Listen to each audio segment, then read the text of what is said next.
बाढ़,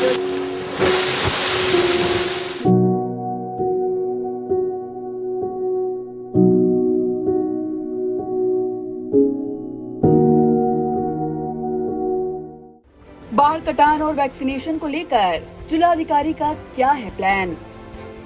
नेपाल से तबाही सीतापुर तक पहुंची, उफनाने लगी नदियां, कटान शुरू। बाढ़ कटान प्रभावितों को कहां लाने का प्रशासन कर रहा प्रयास। राहत रेस्क्यू की क्या पूर्ण कर ली गई हैं सारी तैयारियां। कोविड वैक्सीनेशन को लेकर जिलाधिकारी की नई क्या है योजना। जुलाई माह से किन ब्लॉकों में चलेगा क्लस्टर अभियान। एक दिन में 2 गुनी तादाद में कैसे कराया जाएगा वैक्सीनेशन। जिलाधिकारी विशाल भारद्वाज की वैक्सीनेशन को लेकर क्या है अपील। कितने साल से ऊपर वालों का वैक्सीनेशन के प्रति नहीं है रुझान। वैक्सीनेशन से किस विभाग के अधिकारियों, कर्मचारियों का दूसरी लहर में कोरोना से हुआ है बचाव। सूबे की राजधानी से सटे सीतापुर जनपद में जिला प्रशासन के सामने सबसे बड़ी चुनौतियों के रूप में बाढ़ कटान से होने वाले नुकसान को बचाना और प्रभावितों को मदद पहुंचाना है। इसके अलावा कोरोना की तीसरी लहर के जल्द आने के शोर के बीच ज्यादा से ज्यादा जनपद वासियों को वैक्सीनेशन के रूप में सुरक्षा कवच पहनाना। एक तरफ कोरोना की दूसरी लहर से निपट भी नहीं पाए थे कि नेपाल से आने वाली तबाही समय से पहले ही आ गई है, जिससे सीतापुर की 3 तहसीलों बिस्वा, लहरपुर और महमूदाबाद इलाके में कटान रोकने के लिए चलाई जा रही करोड़ों की 8 परियोजनाओं को पूरा कराने में जूझना पड़ रहा है। इस बीच सरयू नदी का जल स्तर बढ़ने लगा है और कटान भी होने लगी है। कटान और बाढ़ प्रभावितों को विस्थापित करने, आश्रय स्थल तक लाने, नाव, गोताखोर और फ्लड टीम की क्या व्यवस्था बनाने की चुनौती है, तो दूसरी तरफ 50 लाख आबादी वाले सीतापुर जनपद में कोरोना से बचाव के लिए वैक्सीनेशन अभियान को 2 गुनी गति देने की महती आवश्यकता है। इसको लेकर जिलाधिकारी विशाल भारद्वाज से आई इंडिया के editor in chief Pankaj Singh Gaur ने खास बातचीत की। तो आप भी सुने सीतापुर वासियों के लिए जिलाधिकारी का क्या है प्लान। नेपाल की तबाही सीतापुर तक पहुंच चुकी है और नदियां कटान और बाढ़ के रूप में तब्दील होने लगी हैं।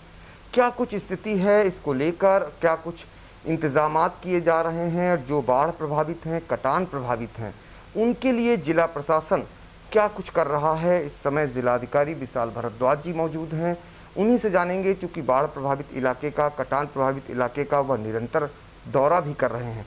उन्होंने स्थलीय रूप में जाकर के वहाँ जो परियोजनाएं चल रही हैं उसको भी देखा है। तो इन सारे मुद्दों को लेकर के इस समय हम पूछेंगे, जानेंगे। सीधे चलते हैं जिलाधिकारी जी के पास। सर, क्या कुछ अभी स्थिति है? इस वक्त जनपद सीतापुर में बाढ़ की स्थिति नियंत्रित है।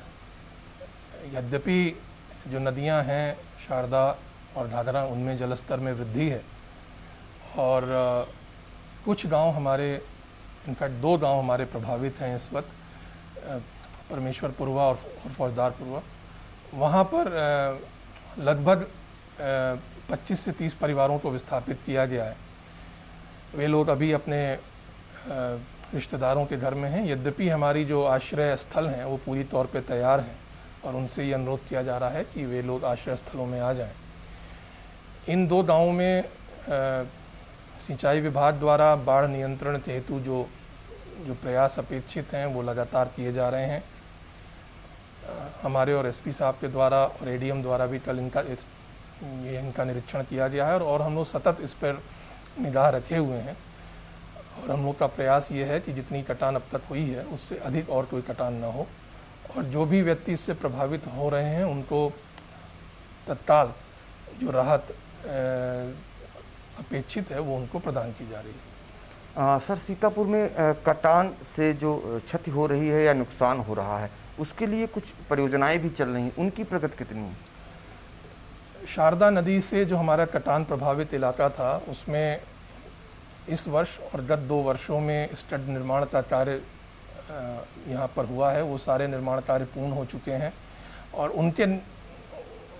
उनके निर्मित हो जाने के बाद हमारे काफ़ी लगभग 30 गांव ऐसे जो पूर्व में कटान से प्रभावित होते थे वो अभी तक बचे हुए हैं और हम लोग उम्मीद कर रहे हैं कि वहाँ वे कटान से प्रभावित नहीं होंगे।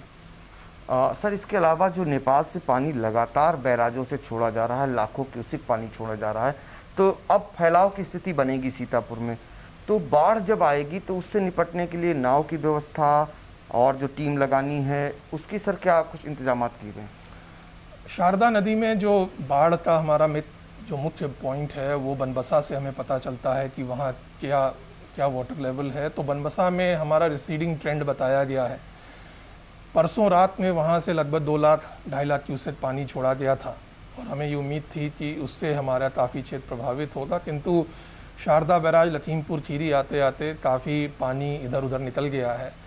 शारदा बैराज से अभी जो हमारी सूचना है आज प्रातः की, वो लगभग 1,60,000 क्यूसेक पानी वो वहाँ से छोड़ रहे हैं। इससे हमारा कुछ और क्षेत्र जल प्लावित होगा। बाढ़ से बचाव के लिए जितनी नावें परंपरागत रूप से लगती थीं वो सब तैयार हैं, गोताखोरों से संपर्क है। इसके साथ साथ जो बाढ़ राहत कंपनी हमें अलॉटेड है वो भी अब बाढ़ क्षेत्र के बीच में पहुंच गई है, निकटवर्ती रेउसा में। उनको हम लोगों ने कैंप करा दिया है कि अगर वहाँ कोई आवश्यकता पड़ती है तो तत्काल उनको हम लोग भेज पाएँ। तो जनपद स्तर से सारी तैयारियाँ राहत की, रेस्क्यू की, ये सब हमारे यहाँ हो चुकी हैं। सर, इसके अलावा जो सर वैक्सीनेशन का प्लान चल रहा है, सीतापुर में वैक्सीनेशन की क्या स्थिति है? क्योंकि कोविड की तीसरी लहर के बारे में भी सूचनाएं आ रही हैं, ऐसे में कितने % सीतापुर में अब तक वैक्सीनेशन हो पाया है? सीतापुर जनपद में जैसा आप अवगत हैं, वैक्सीनेशन कई चरणों में हुआ। पहले जो हमारे फ्रंटलाइन और हेल्थ केयर वर्कर्स थे उनका वैक्सीनेशन हुआ, उसके बाद 60 वर्ष से अधिक व्यक्तियों का, फिर 45 वर्ष से अधिक व्यक्तियों का, और अभी हाल फिलहाल में 18 वर्ष से भी ऊपर के जो हमारे लोग हैं उनका भी वैक्सीनेशन हुआ। कुल मिला के लगभग 2.5 लाख लोगों को हम लोगों ने अब तक वैक्सीनेट किया है। भारत सरकार द्वारा अब जो नई वैक्सीनेशन नीति है उसमें 18 से ऊपर के सभी लोगों का वैक्सीनेशन कराया जाना है।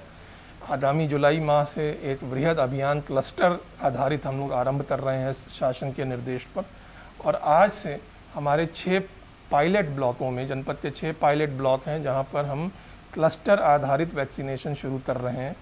जहां पहले हम लोग प्रतिदिन लगभग 3 से 4 हज़ार लोगों को वैक्सीनेट कराते थे, अब आज से हम लोग प्रतिदिन लगभग 12 से 13 हज़ार लोगों को वैक्सीनेट कराएंगे। वैक्सीनेशन में काफ़ी वृद्धि हो रही है। इसके साथ साथ जो मैं अपील करना चाहूँगा अपने जनपद वासियों से, विशेष रूप से जो लोग 45 वर्ष से ऊपर हैं, ग्रामीण क्षेत्रों में हैं, कि हम लोग जब उनको वैक्सीनेशन के लिए अवसर दे रहे हैं, उनके गांव में पहुंच रहे हैं, तो वे अधिक जो संख्या में आएँ और अपने आप को वैक्सीन वहाँ लगवाएं। ये देखने में आ रहा है कि जो हमारे 18 से 45 वर्ष के लोग हैं उनमें वैक्सीनेशन के प्रति काफ़ी रुझान है, और 45 से ऊपर के जो हमारे व्यक्ति विशेष रूप से ग्रामीण क्षेत्र में हैं उनमें वैक्सीनेशन का वो अपेक्षित रुझान नहीं है। उनमें कुछ भ्रांतियां हैं, उन भ्रांतियों को भी हम लोग लगातार दूर कर रहे हैं। इस वैक्सीन को लगाने से कोई समस्या नहीं है। हम सभी राजस्व अधिकारियों ने, सभी पुलिस अधिकारियों ने वैक्सीन लगाया है, हमें किसी प्रकार की कोई समस्या नहीं रही। इनफैक्ट जो हमारी दूसरी लहर थी कोविड की, उसमें इस वैक्सीन ने हम लोगों को बहुत बचाया है। तो मैं आपके चैनल के माध्यम से अपने सभी जनपद वासियों से अपील करता हूं कि जो भी 18 से ऊपर के हैं वे लोग अवश्य, जब हम उनके यहाँ कैंप लगाएंगे, गांव-गांव जाके कैंप लग रहा है अब, तो वे आगे आएँ और अपने आप को वैक्सीनेट कराएं। सर, मुख्य सचिव जी ने कोविड को लेकर के नई गाइडलाइन जारी की है और उसके लिए ज़िला स्तर पर जो गाइडलाइन है उसका पालन सुनिश्चित कराने के लिए क्या प्रयास किए जा रहे हैं? नई गाइडलाइन में और छूट प्रदान की गई है। जो रात का कर्फ्यू 7 बजे से लगता था वो 9 बजे तक लग रहा है। इस उम्मीद के साथ लग रहा है कि उस उम्मीद के साथ इसको बढ़ाया गया है कि आम जनमानस कोविड के प्रति और सचेत रहेगा। तो हम लोगों का प्रयास यही है कि एक तरफ जो जीविकोपार्जन है उसमें वृद्धि हो, पर साथ ही साथ लोगों में कोविड के प्रति जो अलर्टनेस है, जागरूकता है, वो भी बनी रहे। तो पुलिस विभाग और हमारे अन्य सारे विभाग मिलकर ऐसे लोग जो कि कोविड प्रोटोकॉल का पालन नहीं कर रहे हैं उनके विरुद्ध कार्रवाई करेंगे। हम लोगों ने व्यापार मंडल, रेस्टोरेंट एसोसिएशन, अन्य सभी अन्य संस्थाओं से भी सतत रूप से वार्ता करके उनसे ये अनुरोध कर रहे हैं कि वे भी अपने प्रतिष्ठानों, कार्यालयों, परिसरों में कोविड प्रोटोकॉल का पालन कराएं, जिससे कि पुनः लॉकडाउन की, पुनः पार्शियल कोविड कर्फ्यू लगाने की नौबत ना आए और हमारा जो आर्थिक जो तंत्र है वो और बेहतर ढंग से चलता रहे। तो वैक्सीन लगवाएं, साथ ही कोविड का पालन करें, ये अपील सीतापुर वासियों से जिलाधिकारी विशाल भारद्वाज ने की है। सीतापुर से आई इंडिया के लिए समीर के साथ पंकज सिंह गौड़।